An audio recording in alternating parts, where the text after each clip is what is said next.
예, 질의하겠습니다. 복지부 장관 자리는 대단한 엄중한 자리입니다. 그렇죠? 네. 이권 관련해서 엄청난 인허가 통제권 갖고 있기 때문에 정말 자기 관리, 청년 결백 충실해야 될 자리로 알고 있습니다. 업무상 취득한 정보로 이득을 취한다거나 직위를 이용해서 이해충돌 문제 등이 발생하는 것은 절대로 하면 안 되는 자리입니다. 그렇죠? 네.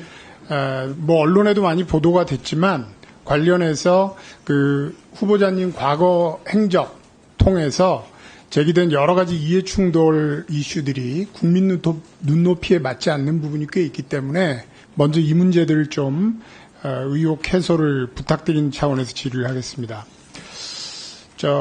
이왕준 명지병원 이사장 잘 아시죠?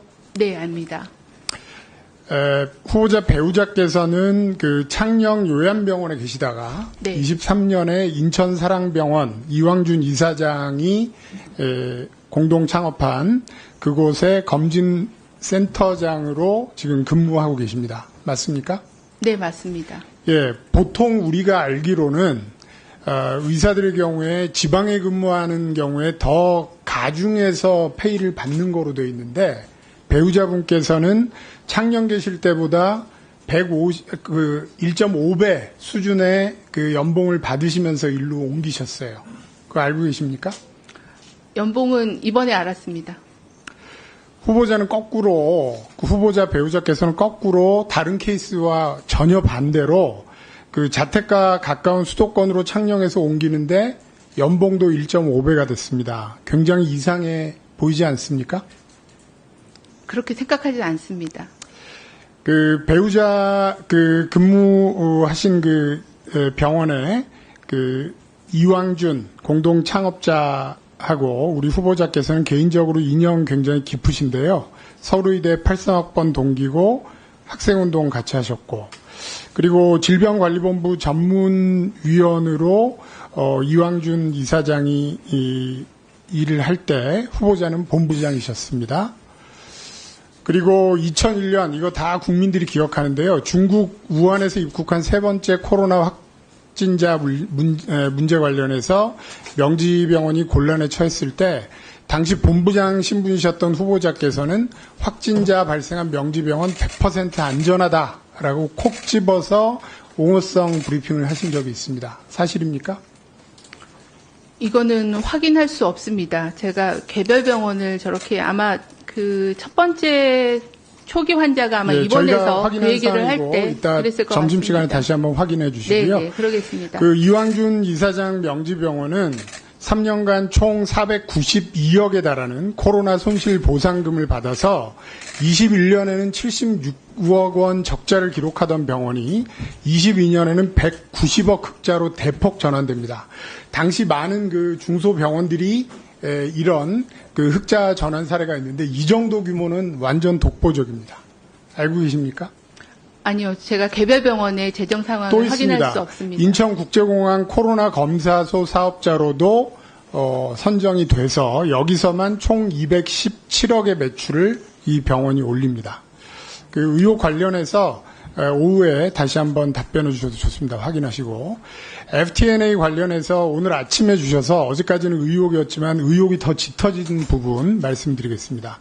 대표적인 마스크 관련주죠. 첫 번째 의혹인데요. 이게 배우자께서 상패 전에 전량 매도를 하셔가지고 2배 수익을 올렸습니다. 그 시기를 놓쳤으면 한 30배인지 100배인지 손해 봤어야 되는데 굉장히 이거는 내부 정보 없이 어떻게 이런 게 가능한가. 만약 내부 정보 없이 그걸 딱 아셨다면은 이건 거의 신의 경지라고밖에 보이지 않고요. 또 이게 메르스 관련주인데 메르스 종식 발표 당시 우리 정경 후보자께서는 중앙 메르스 관리대책본부 현장 점검 반장이셔서 정보 꿰뚫고 계셨는데 종식 발표하기 한 2주 전에 3,000주를 매도를 했습니다. 그래서 또 굉장히 사전적으로 이득을 챙기셨고요. 세 번째는 우리 후보자께서 복지부의 보건산업기술과장으로 근무하신 적이 있죠? 네, 근무했었습니다. 예, 이 직은 우리나라 보건산업 기술 관련해서 투자라든지 이런 거 굉장히 정보가 많으신 자리죠? 집중된 자리죠? 근데 이 분야는 저희하고 관련된 분야가 아니라고 생각합니다. 저 세 번째 의혹 관련해서는요, 그 직과 관련된 겁니다. 보건산업기술과장 당시 얘기인데요. 2010년 11월 25일에 그 외국계 자본인 GE캐피탈이 FTENE에 $1,000만 투자 발표를 11월 25일 날 합니다. 그런데 후보자 배우자께서 11월 17일, 18일 양일 동안에 주식 13,700주를 상당량 매수를 하셨습니다. 이게 두 분 사이에 이런 정보 교환 없었던 거 확실합니까? 네, 이 부분은 전혀 알지 못합니다. 정보 교환 한 다시 적이 한번 없고요. 확인해 보시고 옛날 일이시면 네. 그러면 배우자분하고는 이게 커뮤니케이션을 전혀 안 하시나요? 왜냐하면 같은 의사시기 때문에 네. 제가 보기에는 상식적으로 국민들 보기에도 이거 이럴 경우에 어떻게 해야 되나 뭐 이런 문제는 같이 얘기를 나누실 수도 있을 것 같은데 전혀 얘기 안 하십니까, 집에서? 당연히 대화를 하죠. 대화를 예. 안 한다는 건 아니고요. 보통 사람들은요, 네. 집에서 배우자하고 전문가로서 그러면 그런 커뮤니케이션을 하고 네. 대신에 의욕 살 만한 주식은 안 갔습니다. 근데 거꾸로 하신 거예요. 어떻게 생각하십니까? 주식에 대해서 제가 얻은 내부 정보를 가지고 배우자가 주식을 거래했다거나 하는 거는 일체 있을 수 없는 일입니다. 예, 그 그렇게 부분에 대해서는 말씀하셔도 여전히 의혹이 풀리지 않아서. 그러니까 그 부분에 대해서는 그 세 번째 창의에탄올 전혀 이게 코로나 관련 줄 모르셨다 그랬는데 제가 찾아보니까 이 당시에 그 언론에 보도가 많이 됐고 그 배우자께서 모르셨을 턱이 없거든요. 근데 그걸 부인하셨단 말입니다. 그것도 다시 한번 좀 확인을 해주셨으면 좋겠습니다. 마지막 하나만 짧게 말씀해 주시기 바랍니다. 네 번째는 하림이라고 닭고기 회사 관련된 건데요. 이거는 그 인플루엔자가 발생했을 때 급락하고 반대로 그 돼지열병이 발생하면 급등하는 관련입니다. 이것도 그래서 관련이 있는 주식인데 후보자가 질병관리본부장 그리고 청장으로 재직했던 시기에 또 여러 번에 걸쳐서 이걸로 아주 적절한 타이밍에 사고 파시면서 이익을 취하셨습니다. 이 사실 알고 계셨습니까?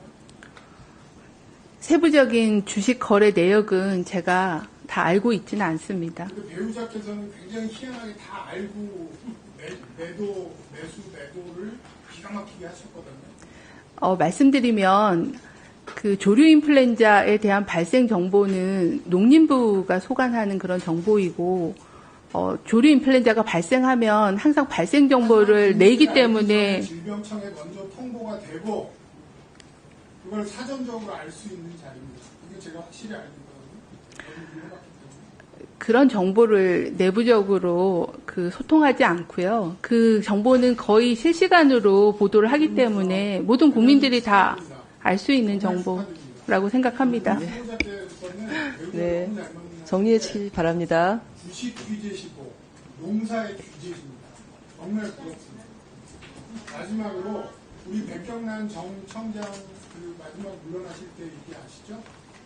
그때 상황하고 비교하면 그때는 청문회 대상이 안 됐는데도 자료 관련해가지고 월간으로 엄청 많았고 야당 공세 끝에 자진 사퇴를 했거든요.